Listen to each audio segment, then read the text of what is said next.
Assalomu alaykum, hurmatli yurtdoshlar. Bugun men juda muhim mavzuni tushuntirib beraman. Pensionerlar pasport almashtirishga tayyor turishi kerakmi?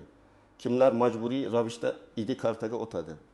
Kimlar shoshilmasa ham bo'ladi va qaysi holatlarda hujjatni kechiktirish katta muammoga aylanishi mumkin? Bu ma'lumot faqat pensionerlarga emas, ularning farzandlari, nevaralari, vasiylari, bankdan pensiya olayotganlar, tumanlarga qatnab davolanuvchilar, notariusga boradiganlar, kadastr yoki meros ishini hal qilayotganlarning barchasiga tegishli. Men bugun masalani oddiy qilib, bosqichma-bosqich tushuntiraman.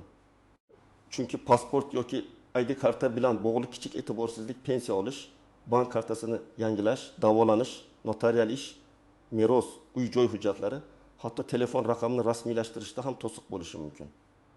Shuning uchun hozirroq kanalga obuna bo'ling, videoga like bosing, yaqinlaringizga yuboring.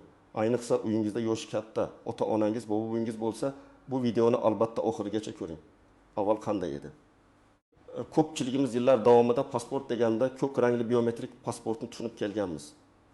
Shu pasport bilan bankka borardik, pensiya olardik, shifoxonada ro'yxatdan o'tardik, notariusga hujjat topshirardik, propiska masalasini hal qilardik, saylovda qatnashardik, mobil aloqa raqamini rasmiylashtirardik.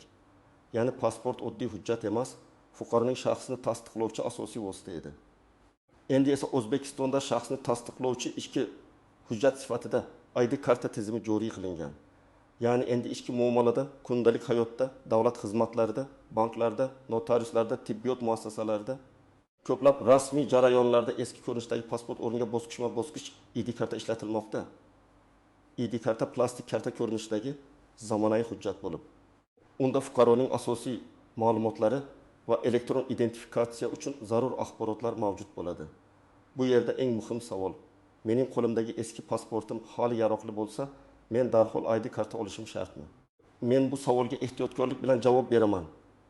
Agar pasportingiz muddati tugamagan, shaxsiy ma'lumotlaringiz o'zgarmagan, yo'qolmagan, yaroqsiz holga kelmagan bo'lsa, ko'p hollarda uni muddatigacha ishlatish mumkin. Lekin ayrim holatlarda siz baribir ID kartaga o'tishingizga to'g'ri keladi. Ayniqsa pensionerlar uchun bu masala muhim, chunki pensionerlarning hujjat bilan bog'liq ishlarida bank, pensiya jamg'armasi, shifoxona, notarius va mahalla juda ko'p uchraydi. Yana bir muhim jihat bor. Ayrim odamlar ID karta faqat yoshlarga kerak, pensionerlarga kerak emas deb o'ylaydi. Bu noto'g'ri tushuncha. ID karta yoshga qarab emas, fuqaroning hujjat holatiga qarab beriladi. Agar pensionerning pasport muddati tugasa, yo'qolsa, buzilsa, familiyasi, ismi, otasining ismi o'zgarsa, tug'ilgan sanasida yoki boshqa ma'lumotidan aniqlashtirish bo'lsa, u ham ID karta oladi. Demak, men pensionerman, menga tegishli emas deb beparvo bo'lish kerak emas. Birinchi navbatda pasport muddati tugashiga yaqin qolganlar tayyorlanishi kerak. Masalan, bir pensioner otaxonning pasporti 2026 yil mart oyigacha amal qiladi deylik. U hali vaqt bor deb yurishi mumkin. Lekin mart oyida birdan bank kartasi muddati tugab qolsa, davolanish uchun viloyat markaziga borish kerak bo'lsa yoki notariusda meros ishi ochilsa, pasport muddati bilan bog'liq muammo yuzaga chiqishi mumkin. Shuning uchun men har doim aytaman, hujjat muddati tugashini kutib o'tirmang. Kamida bir necha oy oldin tekshirib qo'ying. Ikkinchi holat: pasporti yaroqsiz holga kelganlar. Yoshi katta insonlar ko'pincha hujjatni cho'ntakda, sumkada, eski papkada saqlaydi. Ba'zan pasport nam tortadi, sahifalari yirtiladi. Surat joyi xiralashadi, muhr o'chadi. Yozuvlar bilinmay qoladi. Shunday vaziyatda bank xodimi yoki notarius bu hujjat bilan xizmat ko'rsata olmayman deyishi mumkin. Chunki ular shaxsni aniq tasdiqlashi kerak. Agar pasportdagi surat odamga o'xshamay qolgan, sahifalar shikastlangan yoki ma'lumotlar o'qilmaydigan bo'lsa, hujjat amalda muammo keltiradi. Bunday holatda ID karta olishga to'g'ri keladi. Uchinchi holat: hujjat yo'qolgan bo'lsa. Masalan, bu poliklinikaga boradi, yo'lda sumkasidan pasporti tushib qoladi yoki otaxon bankka borib, keyin pasportini qayerga qo'yganini topa olmaydi. Hujjat yo'qolsa, uni topilib qolar deb haftalab kutish xavfli. Chunki pasport begona qo'lga tushsa, firibgarlik, qarz, telefon raqami, notarial urinishlar kabi xavflar bo'lishi mumkin. Bunday paytda darhol ichki ishlar organlari migratsiya va fuqarolikni rasmiylashtirish bo'limiga murojaat qilish kerak. Yo'qolgan pasport o'rniga amaldagi tartib bo'yicha ID karta rasmiylashtiriladi. 4-holat: shaxsiy ma'lumotlar o'zgargan bo'lsa, bu ko'pincha ayollarda uchraydi. Masalan, ayol kishi turmushga chiqqanda yoki ajrashganda familiyasi o'zgarishi mumkin. Yoshi katta insonlarda ham ba'zan sud qarori yoki FSHD orqali tug'ilgan sana. Ism, familiya, otasining ismi bo'yicha tuzatishlar kiritiladi. Masalan, pensiya hujjatlarida Abdullayev deb yozilgan, pasportda Abdullayev yoki Abdullayevning bir harfi boshqacha bo'lib qolgan bo'lishi mumkin. Bu kichik harf farqi ham pensiya, meros, bank va kadastr ishlarida katta muammo beradi. Agar ma'lumot o'zgarsa yoki tuzatilsa, yangi ID karta olish kerak bo'ladi. 5-holat 16 yoshga to'lgan fuqarolar. Bu pensionerlar mavzusidan biroz chetda ko'rinsa ham oilalarda muhim. Chunki ko'p pensionerlar nevaralarining hujjatini o'zlari nazorat qiladi. Hozir yoshlar shaxsini tasdiqlovchi hujjat olishda ID karta oladi. Demak, uyda 16 yoshga to'layotgan nevarangiz bo'lsa, eski pasport oladi deb o'ylamang. Hozir amaliyot ID karta bilan yuradi. Endi kimlar shoshilmasligi mumkin? Agar pensionerning biometrik pasporti yaxshi holatda, muddati tugamagan, ma'lumotlari to'g'ri, bank va boshqa idoralar uni qabul qilayotgan bo'lsa, odatda vahimaga tushib, ertaga tongda navbatga turish shart emas. Lekin men baribir bir narsani maslahat beraman. Pasportning amal qilish muddatini ochib ko'ring. Rasm va ma'lumotlar aniqmi? Familiya, ism, pensiya daftarchasi, bank hujjati, kadastr, nikoh guvohnomasi, tug'ilganlik guvohnomasi bilan mosmi? Shuni tekshiring. Chunki muammo odatda kerak bo'lgan kuni chiqadi. Birinchi misol. 68 yoshli otaxon har oy pensiyasini bank kartasi orqali oladi. Kartaning muddati tugagan va bank yangi karta chiqarish kerak. Bank xodimi shaxsni tasdiqlovchi hujjat so'raydi. Otaxon pasportini beradi. Lekin pasport muddati 2 oy oldin tugagan bo'ladi. Bank avval hujjatingizni yangilang deydi. Natijada otaxon pensiya pulini olish uchun avval migratsiya bo'limiga boradi, ID karta rasmiylashtiradi, keyin bankka qaytadi. Agar u muddatni oldindan tekshirganida bu yugur bo'lmas edi. Ikkinchi misol, 72 yoshli buvi uyini nevarasiga hadya qilmoqchi. Notariusga boradi. Pasportdagi familiya eski nikohdagi familiya. Kadastrda esa boshqa yozuv bilan turibdi. Notarius ma'lumotlar bir xil bo'lmagani uchun ishni to'xtatadi.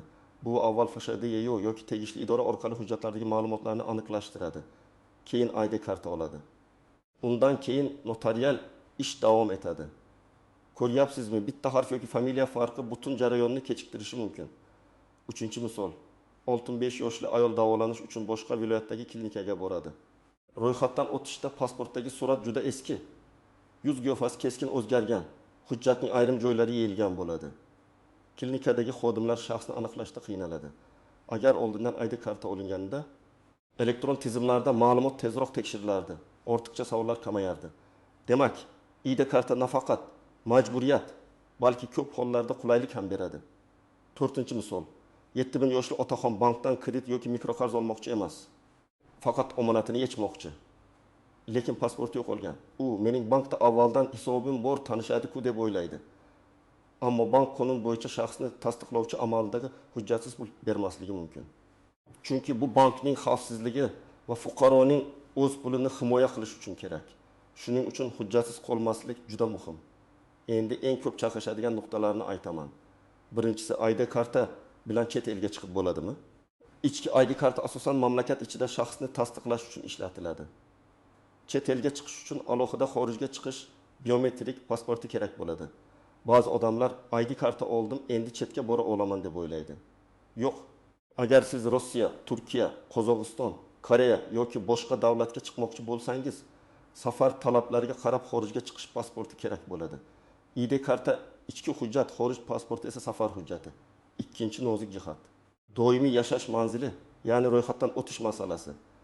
Avval pasport sayfalariga muhr urilardi, odamlar propiska pasportda turadi deb o'rgangan. ID kartada esa bunday muhr sayfasi yo'q. Ma'lumot elektron bazalarda yuritiladi. Bu pensionerlar uchun avvaliga g'alati tuyulishi mumkin. Qayerdan bilishadi, men qayerda yashashimni deb so'rashadi. Davlat idoralari elektron tizim orqali ko'radi. Kerak bo'lsa, davlat xizmatlari orqali yoki tegishli idoradan yashash manzili bo'yicha ma'lumotnoma olinadi. Demak, ID kartada muhr yo'qligi hujjat noto'liq degani emas. 3-jihat PIN-FL, ya'ni jismoniy shaxsning shaxsiy identifikatsiya raqami. Bu raqam ko'plab xizmatlarda juda muhim. Bank, soliq, pensiya, tibbiyot, davlat xizmatlari ko'pincha aynan shu raqam orqali odamni tizimda topadi. Pensionerlar ko'pincha menga familiyam bo'lsa bo'ldi deydi. Lekin hozir elektron tizimlarda familiya ismidan ko'ra identifikatsiya raqami muhimroq. ID karta shu jihatdan qulay, chunki elektron tekshiruvlar tezlashadi. 4-jihat, keksalar navbatda qiynalmasligi uchun oldindan tayyorgarlik. Ba'zi hududlarda navbat ko'p bo'lishi mumkin. Ayniqsa bayram oldi, yozgi ta'til davri, o'quv yili boshlanishidan oldin aholining hujjat ishlari ko'payadigan paytlarda migratsiya bo'limlarida odam ko'p bo'ladi. Pensionerlar ertalab borib, soatlab kutib qolmasligi uchun farzandlari oldindan ma'lumot olib, qabul vaqti, to'lov miqdori, kerakli hujjatlarni aniqlab bersa yaxshi bo'ladi.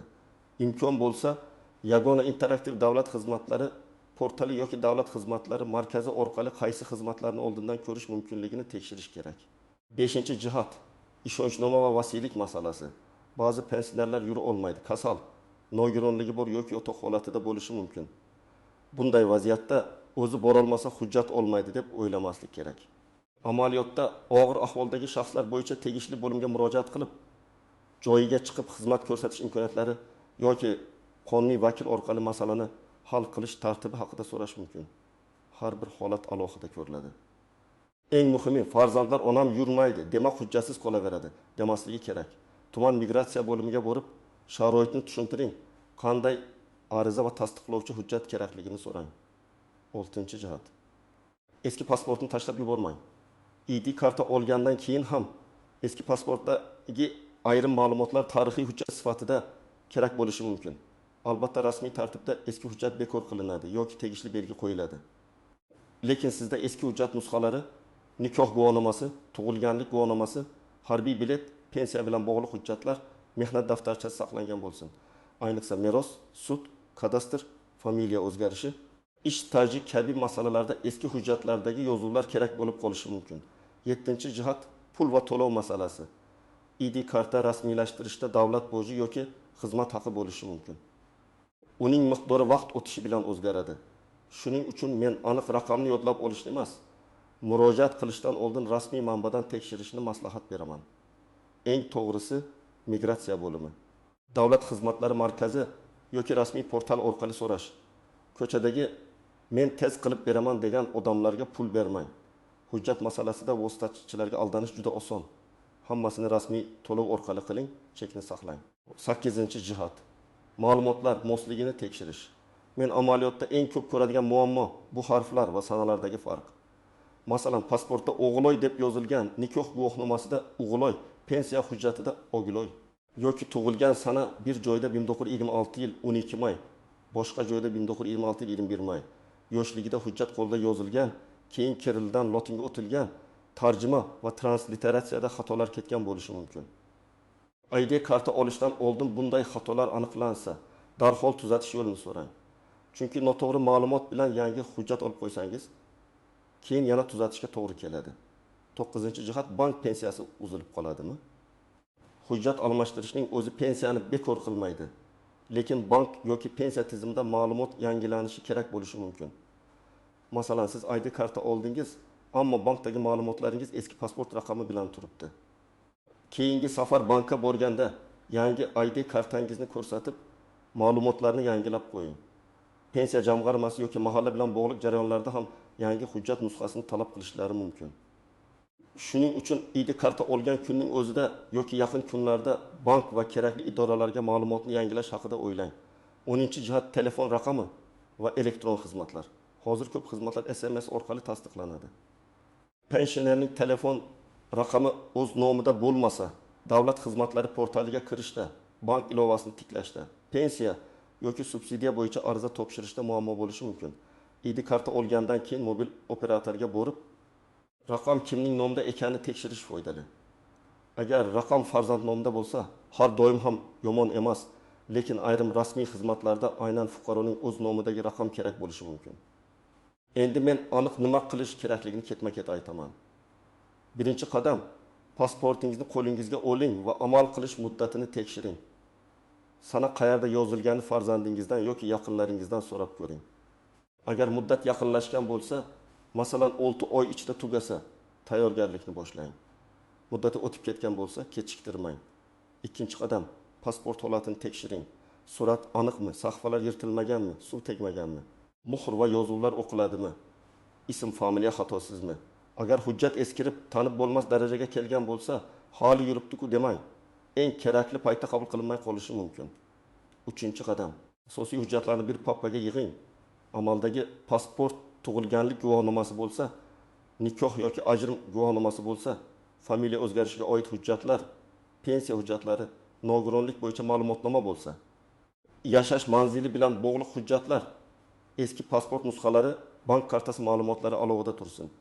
Har doim hammasi kerak bo'lmasligi mumkin, lekin bir joyda tursa yugurib izlamaysiz. 4-qadam.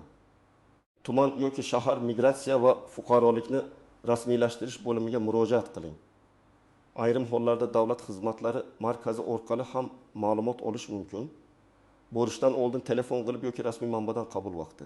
Kerakli hujjatlar, to'lov tartibini aniqlang. Pensionerning o'zi borishi kerak bo'ladigan holatlar bor. Chunki suratga olish, biometrik ma'lumot, shaxsni tasdiqlash jarayoni o'tkaziladi. 5-qadam. Arizada ma'lumotlarni juda diqqat bilan tekshiring. Familiya, ism, otasining ismi, tug'ilgan sana, tug'ilgan joy, jins, fuqarolik, shaxsiy identifikatsiya raqami, yashash manzili bo'yicha xatoga yo'l qo'ymang. Xodim arizani to'ldirgandan keyin mayli bo'laveradi deb imzo qo'ymang. Har bir qatorni o'qib chiqing. Keksalar ko'rishi past bo'lsa, yonida farzandi yoki ishonchli yaqin insoni bo'lsin. 6-qadam. To'lovni faqat rasmiy tartibda qiling. Kassa, bank, to'lov tizimi yoki belgilangan rasmiy usul orqali to'lang. Chek yoki kvittansiyani saqlang. Agar kimdir navbatsiz qilib beraman, ko'proq pul bering desa, ehtiyot bo'ling. Hujjat masalasida noqonuniy yo'lga kirish keyin katta muammo keltiradi. 7-qadam. ID karta tayyor bo'lgach, uni olganingizdan keyin darhol ma'lumotlarni tekshiring. Ism, familiya to'g'rimi? Tug'ilgan sana to'g'rimi? Karta egasining surati to'g'rimi? Hujjat raqami aniqmi? Xato ko'rsangiz, o'sha zahoti ayting. Uyga borib ko'raman deb ketib qolmang. Chunki xatoni kech aniqlasangiz, tuzatish jarayoni cho'zilishi mumkin. 8-qadam. Yangi ID karta nusxalarini tayyorlab qo'ying. Bankka, pensiya bilan bog'liq idoraga, notarius ishlariga, shifoxona ro'yxatiga kerak bo'lishi mumkin. Lekin nusxalarni hamma joyga tarqatib yubormang. Hujjat nusxasi ham shaxsiy ma'lumot hisoblanadi. Faqat rasmiy va ishonchli joylarga bering. 9-qadam. ID kartani ehtiyot saqlang. Plastik karta kichik bo'lgani uchun yo'qotish oson. Uni bozorga, avtobusga, poliklinikaga borganda oddiy cho'ntakka solib yurish xavfli. Maxsus hamyon yoki hujjat qilovida saqlang. Uyda esa hamma ko'radigan joyda emas, aniq va xavfsiz joyda tursin. Farzandlar ota-onasining hujjatini o'zimda tursin deb olib qo'yish ham har doim to'g'ri emas. Pensionerning o'ziga kerak bo'lib qolishi mumkin. Eng yaxshisi hujjat qayerda turgani oila a'zolari bilsin, lekin begonalarga ochiq bo'lmasin. 10-qadam. Agar pensioner yura olmaydigan bo'lsa, masalani kechiktirmang. Migratsiya bo'limiga borib, holatni tushuntiring. Tibbiy ma'lumotnoma, nogironlik hujjati, vasiylik yoki ishonchnoma kerak bo'lishi mumkin. Qanday tartib borligini aniq so'rang. Ba'zi oilalar yillar davomida hujjatni almashtirmaydi. Keyin meros, pensiya, bank omonati yoki davolanish paytida muammo portlab chiqadi. Buni oldindan hal qilish ancha oson. Yana bir amaliy tavsiya, agar ota-onangiz qishloqda, siz shaharda yashasangiz, telefon orqali pasportingiz yaxshimi deb so'rashning o'zi yetmaydi. Iloji bo'lsa video muloqotda pasport muddatini ko'rsin, rasmga olib yuborsin yoki ishonchli qarindosh tekshirib bersin. Ko'p keksalar muddat qayerda yozilganini bilmaydi. Ba'zilari pasportim urbot deb o'ylaydi. Aslida hujjatning amal qilish muddati bor va rasmiy jarayonlarda aynan shu sana muhim. Pensionerlar uchun alohida eslatma. Bank kartangiz muddati, pensiya oladigan usulingiz, telefon raqamingiz, yashash manzilingiz va shaxsiy hujjatingiz bir-biriga bog'liq.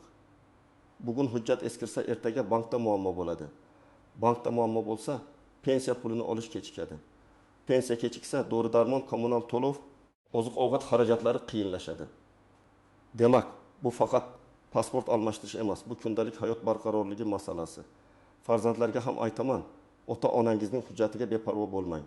Ular ko'pincha navbatda turishni, yangi tartiblarni, elektron tizimlarni tushunishda qiynaladi. Siz bir marta vaqt ajratib, hujjatlarni tekshirib, kerakli joyga olib borib, arizani diqqat bilan ko'rib bersangiz, keyingi ko'p muammolarning oldini olasiz. Ayniqsa yolg'iz yashaydigan keksalar bor. Ular xijolat bo'laman deb hech kimdan yordam so'ramaydi. Shunday insonlarga qo'shnilar, mahalla faollari, qarindoshlar yordam berish kerak. Bugungi mavzuning asosiy mazmuni shuki, ID karta bosqichma-bosqich kundalik hayotdagi asosiy shaxsni tasdiqlovchi hujjatga aylanmoqda. Pensionerlar ham bundan chetda emas. Agar pasport muddati tugagan, yo'qolgan, yaroqsiz bo'lgan, ma'lumotlar o'zgargan yoki xato bo'lsa, ID karta olish masalasini kechiktirmang. Agar pasportingiz hali amalda, yaxshi holatda va ma'lumotlar to'g'ri bo'lsa, vahimaga tushmang, lekin muddatini, holatini va boshqa hujjatlar bilan mosligini albatta tekshiring. Men sizga tavsiya qilaman. Bugunoq o'zingizning yoki ota-onangizning pasport muddatini ko'ring. Kerakli hujjatlarni bir joyga yig'ing. Shubhali holat bo'lsa, tuman migratsiya bo'limidan rasmiy ma'lumot oling. Hujjat masalasida eshitgan gapga emas, rasmiy tartibga ishoning. Chunki bitta xato yoki kechikish pensiya, bank, notarius, meros, shifoxona va boshqa muhim ishlarda to'siq bo'lishi mumkin. Sizda pasport yoki ID karta bilan bog'liq savol bo'lsa, izohlarda yozing. Pasport muddati qachon tugaydi? Qanday muammoga duch keldingiz?